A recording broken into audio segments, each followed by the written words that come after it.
Hi everyone, welcome back to my channel where I like to share any and all things that bring me joy, hence the name Sharelation.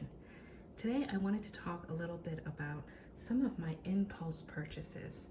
I was thinking through some more and coming up with other video ideas, which I'm hoping that you will enjoy.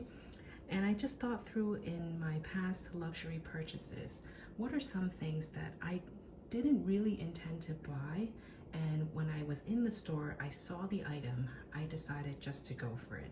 It was an impulse purchase in the sense that it wasn't really planned. Some of these items I did think about for a little bit, but not to the extent of like, I thought about it for a month or 2 months, or really thought through and planned my purchase because it fits into my lifestyle, my wardrobe, all of the above. But it was really more on the whim when I was in that moment and I had to make a decision, and the decision actually turned up to be a really good one. And I'll talk through each item in a bit. So my thought process was that it turned out to be a good purchase because I use it a lot, I really enjoy it, and it really fits my lifestyle and what I enjoy. Sometimes it takes a little bit of trial and error to get to that point, and I think it really does come with age as well, and just experience and just making mistakes. That's honestly how I've come to it. So hopefully a video like this helps you if you're deciding on some of these items and you were thinking through it for yourself. So I'll start off with some jewelry items.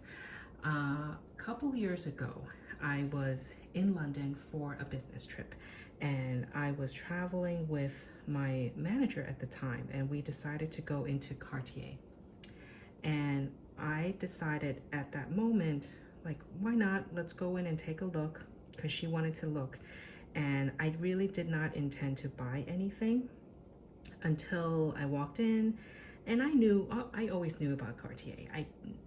Everyone kind of knows, right? And I was looking around and I saw the Trinity ring. Actually, that was the first thing I saw. I'm wearing it right now, the Trinity ring. And I remember I used to have something like this when I was in high school.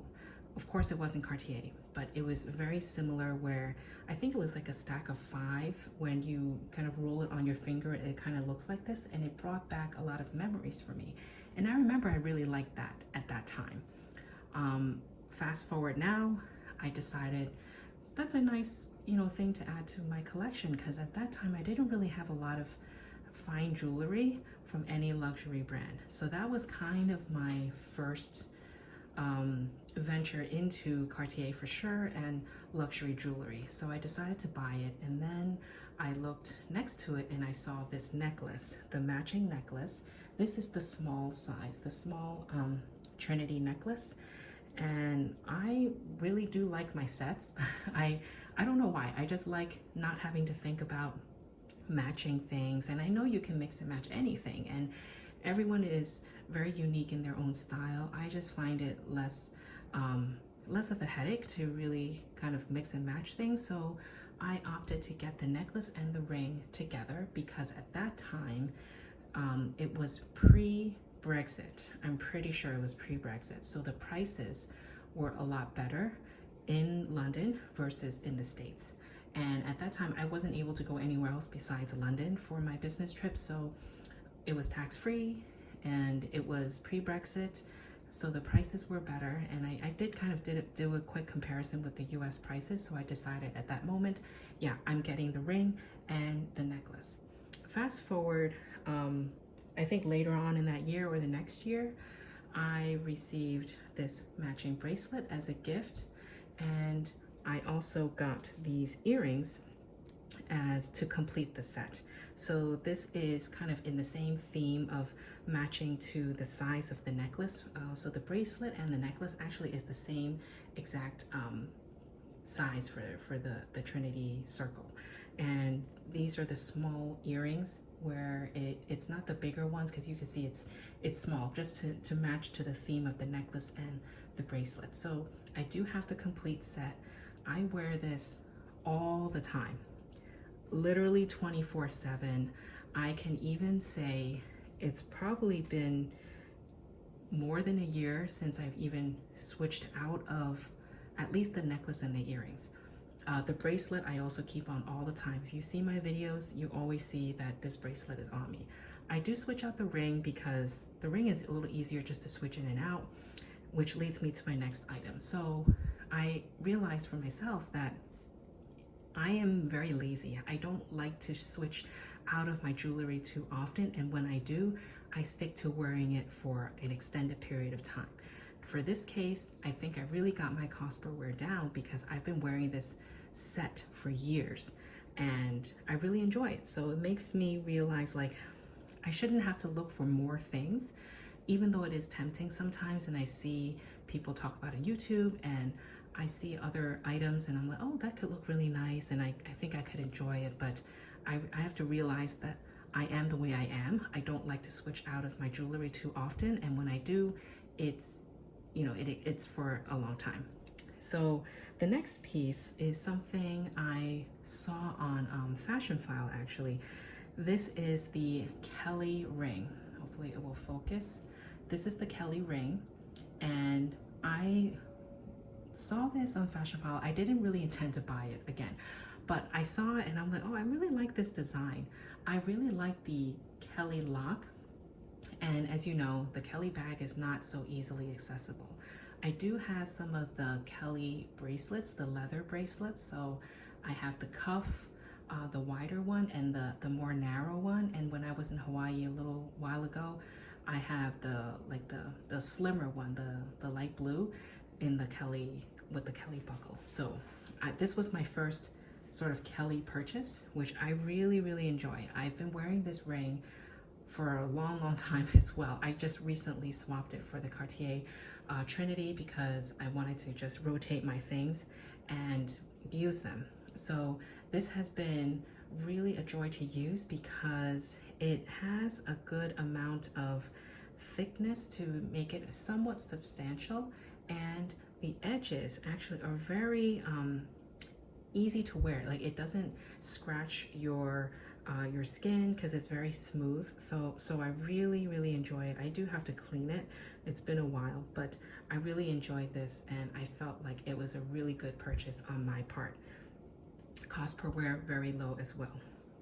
The next item, I also bought this in London when I was there for work, is an Hermes scarf.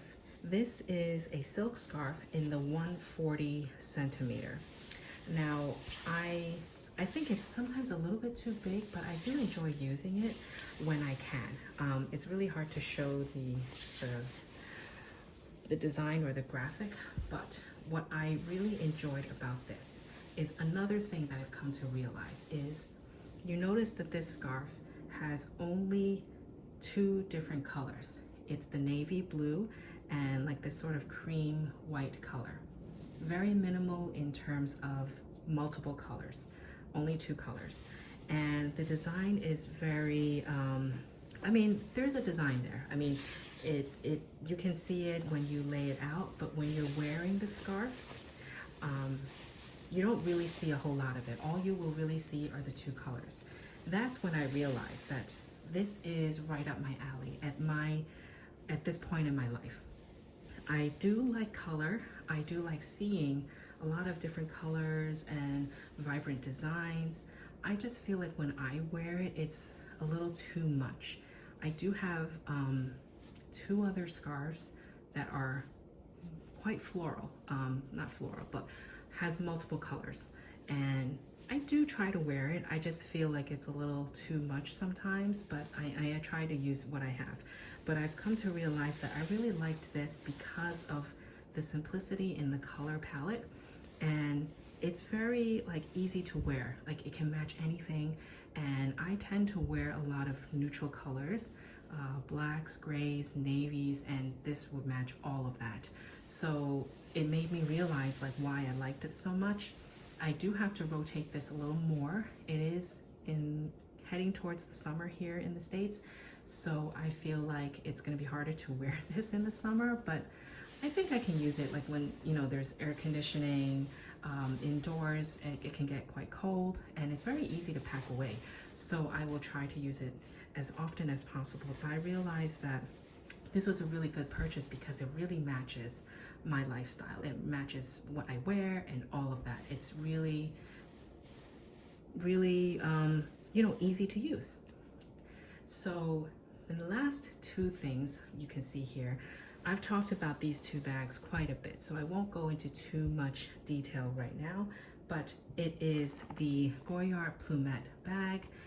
I seen this before on other like YouTube channels. I always thought, oh, it's nice, it's nice. I actually wanted the gray, but I really enjoy the white. And when I saw it and I tried it on, I'm like, oh, the white really pops, but not too much because it's small.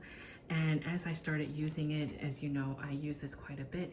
It's very versatile to me and very user-friendly. So this was another really good purchase because of the cost per wear and how it fits into my lifestyle.